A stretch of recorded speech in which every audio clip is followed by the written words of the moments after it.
নমস্কার শ্রোতা বন্ধুরা, আপনারা শুনছেন ব্রহ্মদৈত্যের দপ্তর। আমাদের আজকের নিবেদন লেখক সুকুমার রায়ের কলমে পাগলা দাশু। চলুন শুরু করা যাক আমাদের আজকের নিবেদন।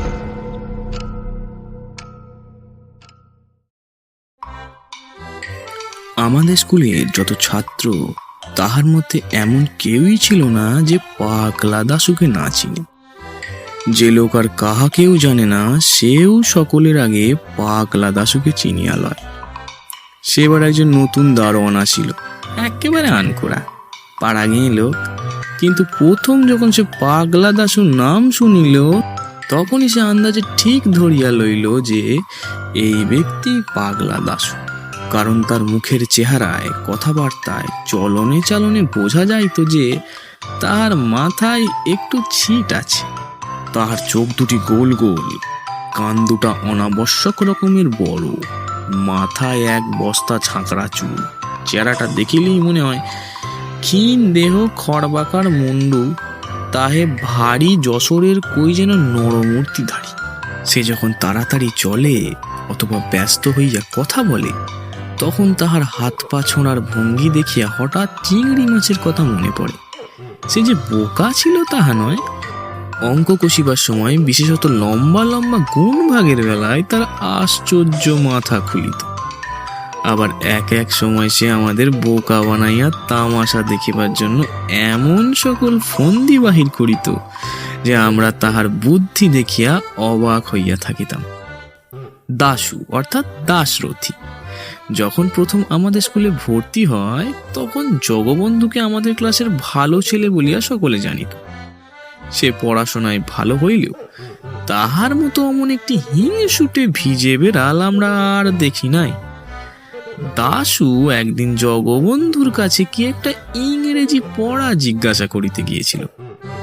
জগবন্ধু পড়া বলিয়া দেওয়া তো দূরে থাকুক, তাহাকে বেশ দু কথা শুনাইয়া বলিল, আমার বুঝি আর খেয়ে দে কাজ নেই, আজ একে ইংরেজি বোঝাবো, কাল ওর অঙ্ক কষে দেব, পরশু আর একজন আসবেন আরেক ফরমাইশ নিয়ে, ওই করি আর কি।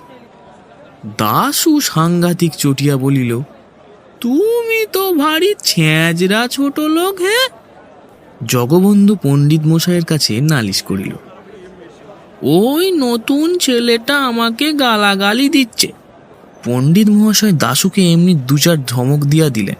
সে বেচারা একেবারে দমিয়া গেল। তারপর কয়দিন দাশু জগবন্ধুর সহিত কথাবার্তা কহে নাই। পণ্ডিত মহাশয় রোজ ক্লাসে আসেন, আর যখন দরকার হয় জগবন্ধুর কাছে বই চাহিয়া লন। একদিন তিনি পড়াইবার সময় উপক্রমণিকা চাহিলেন। জগবন্ধু তাড়াতাড়ি তাহার সবুজ কাপড়ের মলার দেয়া উপক্রমণিকা খানা বাহির করিয়া দিল। পণ্ডিত মহাশয় বইখানি খুলিয়াই হঠাৎ গম্ভীর হইয়া জিজ্ঞাসা করিলেন, বইখানি কার? জগবন্ধু মুখ ফুলে বলিল, আমার। পণ্ডিত মহাশয় বলিলেন, নতুন সংস্করণ বুঝি, বই একেবারে বদলে গেছে। এই বলিয়া তিনি পড়িতে লাগিলেন, যশবন্ত দারোগা লোমহর্ষক ডিটেকটিভ নাটক। জগবন্ধু ব্যাপারখানা বুঝিতে না পারিয়া বোকার মতো তাকাইয়া রহিল। পণ্ডিত মহাশয় বিকট রকম চোখ পাকাইয়া বলিলেন, স্কুলে আমার আদরে গোপাল, আর বাড়িতে বুঝি নৃসিংহ অবতার। জগবন্ধু আমতা আমতা করিয়া কি যেন বলিতে যাইতেছিল, কিন্তু পণ্ডিত মহাশয় এক ধমক দিয়া বলিলেন, থাক থাক, আর ভালো মানুষ দেখিয়া কাজ নেই, ঢের হয়েছে। লজ্জায় অপমানে জগবন্ধুর দুই কান লাল হইয়া উঠিল। আমরা সকলে তাহাতে বেশ খুশি হইলাম। পরে জানা গেল যে এটি দাশু ভাইয়ার কীর্তি।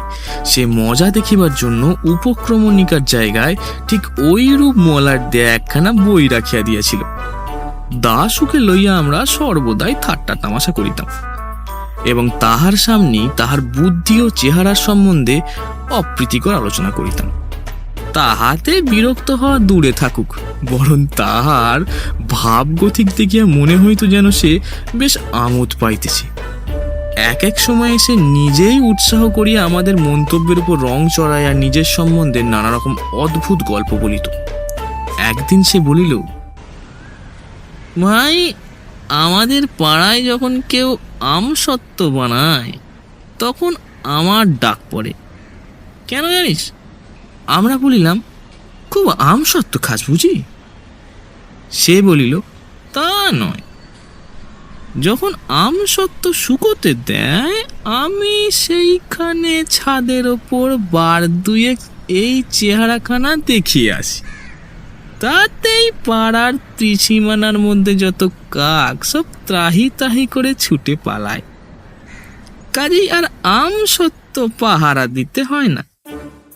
প্রত্যেকবার ছুটির পরে স্কুলে ফিরিবার সময় দাশু একটা না একটা কাণ্ড বাঁধাইয়া আসে। একবার সে হঠাৎ পেন্টেলুন পরিয়া স্কুলে হাজির হইল, ঢল ঢলে পাজামার মতো পেন্টেলুন, আর তাকিয়ার খোলের মতো কোট পরিয়া তাহাকে যে কিরূপ অদ্ভুত দেখাইতেছিল তাহা সে নিজেই বুঝিতেছিল, এবং সেটা তাহার কাছে একটা ভারী আমোদের ব্যাপার বলিয়া বোধ হইতেছিল। আমরা জিজ্ঞেস করিলাম, প্যান্টেলুন পরেছিস কেন? দাশু এক গাল হাসিয়া বলিল, ভালো ইংরেজি শিখবো বলে। আরেকবার সে খামোকা ন্যাড়া মাথায় এক পট্টি বাঁধিয়া ক্লাসে আসিতে আরম্ভ করিল, এবং আমরা সকলে তাহা লইয়া ঠাট্টা তামাশা করায় যার পরনায় খুশি হইয়া উঠিল। দাশু আদপেই গান গাহিতে পারে না, তাহার যে তাল জ্ঞান বা সুর জ্ঞান একেবারেই নেই এ কথা বেশ সে জানে। তবুও সেবার ইন্সপেক্টর সাহেব যখন স্কুলে দেখিতে আসেন তখন আমাদের খুশি করিবার জন্য সে চিৎকার করিয়া গান শুনাইয়াছিল। আমরা কেহ ওরূপ করিলে সেদিন রীতিমতো শাস্তি পাইতাম, কিন্তু দাশু পাগল বলিয়া কেহ তাহাকে কিছু বলিল না। ছুটির পরে দাশু নতুন কি পাগলামি করে তাহা দেখিবার জন্য আমরা ব্যস্ত হইয়া স্কুলে আসিতাম, কিন্তু যেবারে সে অদ্ভুত এক বাক্স বগলে লইয়া ক্লাসে হাজির হইল তখন আমরা বাস্তবিকই আশ্চর্য হইয়াছিলাম। আমাদের মাস্টার মহাশয় জিজ্ঞাসা করিলেন, কে দাশু, ও বাক্সের মধ্যে কি এনেছ? দাশু বলিল, আগে আমার জিনিসপত্র। জিনিসপত্রটা কিরূপ হইতে পারে এই লইয়া আমাদের মধ্যে বেশ একটু তর্ক হইয়া গেল। দাশুর সঙ্গে বই খাতা পেন্সিল ছুরি সবই তো আছে, তবে আবার জিনিসপত্র কি রে বাবু? দাশুকে জিজ্ঞাসা করিলাম। সে সোজাসুজি কোনো উত্তর না দিয়া বাক্সটিকে আঁকড়াইয়া ধরিল এবং বলিল, খবরদার, আমার বাক্স তোমরা কেউ ঘেঁটো না। তাহার পর চাবি দিয়া বাক্সটাকে একটুখানি ফাঁক করিয়া সে তাহার ভিতর চাহিয়া কি যেন দেখিয়া লইল, এবং ঠিক আছে বলিয়া গম্ভীরভাবে মাথা নাড়িয়া বিড়বিড় করিয়া হিসাব করিতে লাগিল। আমি একটুখানি দেখিবার জন্য উঁকি মারিতে গিয়াছিলাম, অমনি পাগলা ব্যস্ত হইয়া চাবি ঘুরাইয়া বাক্স বন্ধ করিয়া দিল। ক্রমে আমাদের মধ্যে তুমুল আলোচনা আরম্ভ হইল। কেহ বলিল, ওটা ওর টিফিনের বাক্স, ওর মধ্যে খাবার আছে। কিন্তু একদিনও টিফিনের সময় তাকে বাক্স খুলিয়া কিছু খাইতে দেখিলাম না। কেহ বলিল, ওটা বোধহয় ওর মানি ব্যাগ, ওর মধ্যে টাকা পয়সা আছে, তাই তো ও সর্বদা কাছে কাছে রাখতে চায়।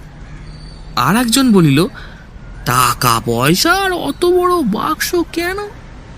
ও কি স্কুলে মহাজনী কারবার খুলবে? একদিন টিফিনের সময় দাশু হঠাৎ ব্যস্ত হইয়া বাক্সের চাবিটা আমার কাছে রাখিয়া গেল আর বলিল, এটা এখন থেকে তোমার কাছে রাখো, দেখো হারায় না যেন। আর আমার আসতে যদি একটু দেরি হয় তবে তোমরা ক্লাসে যাবার আগে ওটা দারোয়ানের কাছে দিয়ে দিও। এই কথা বলিয়া সে বাক্সটা দারোয়ানের জিম্মায় রাখিয়া বাহির হইয়া গেল। তখন আমাদের উৎসাহ দেখে কে, এতদিনে সুবিধা পাওয়া গিয়েছে। এখন হতভাগা দারোয়ানটা একটু তফাৎ গেলেই হয়। খানিক বাদে দারোয়ান তার রুটি পাকাইবার লোহাল উনানটি ধরাইয়া কতগুলো বাসনপত্র লইয়া কলতলার দিকে গেল। আমরা এই সুযোগের অপেক্ষায় ছিলাম। দারোয়ান আড়াল হওয়া মাত্র আমরা 5-7 জনে তাহার ঘরের কাছে সেই বাক্সের ওপর ঝুঁকিয়া পড়িলাম। তারপর আমি চাবি দিয়া বাক্স খুলিয়া দেখি বাক্সের মধ্যে বেশ ভারী একটা কাগজের পোঁটলা ন্যাকড়ার ফালি দিয়া খুব করিয়া জড়ানো। তারপর তাড়াতাড়ি পোঁটলার পেঁচ খুলিয়া দেখা গেল তার মধ্যে একখানা কাগজের বাক্স, তার ভিতরে আরেকটি ছোট পোঁটলা। সেইটি খুলিয়া একখানা কার্ড বাহির হইল। তাহার এক পিঠে লেখা কাঁচকলা খাও, আর এক পিঠে লেখা অতিরিক্ত কৌতূহল ভালো নয়। দেখিয়া আমরা এও আর মুখ চাওয়াচাই করিতে লাগিলাম। সকলের শেষে একজন বলিয়া উঠিল, ছোকরা আচ্ছা যা হোক আমাদের বেজায় ঠকিয়েছে। আর একজন বলিল, যেমন বাঁধা ছিল তেমনি করে রেখে দাও, সে যেন টের না পাই যে আমরা খুলেছিলাম, তাহলে সে নিজেই জব্দ হবে। আমি বলিলাম, বেশ কথা, ও ছোকরা আসলে পরে তোমরা খুব ভালো মানুষের মতো বাক্সটা দেখাতে বলো, আর ওর মধ্যে কি আছে সেটা বারবার জানতে চেয়েও। তখন আমরা তাড়াতাড়ি কাগজপত্রগুলি বাঁধিয়া আগেকার মতো পোঁটলা পাকাইয়া বাক্সে ভরিয়া ফেলিলাম। বাক্সে চাবি দিতে যাইতেছি, এমন সময় হো হো করিয়া একটা হাসির শব্দ শোনা গেল। চাহিয়া দেখি পাঁচিলের ওপর বসিয়া পাগলা দাশু হাসিয়া কুটোকুটি। হতভাগা এতক্ষণ চুপি চুপি তামাশা দেখতেছিল আর আমাদের কথাবার্তা সমস্ত শুনিতেছিল। তখন বুঝলাম আমার কাছে চাবি দেওয়া, দারোয়ানের কাছে বাক্স রাখা, টিফিনের সময় বাইরে যাওয়ার ভান করা, এ সমস্তই তাহার শয়তানি। আসল মতলবটি আমাদের খানিকটা নাচাইয়া তামাশা দেখান, খামোখা আমাদের আহম্মক বানাইবার জন্যই সে মিছি মিছি কদিন ধরিয়া ক্রমাগত একটা বাক্স বহিয়া বেড়াইয়াছে। সাধে কি বলি, পাগলা দাশু।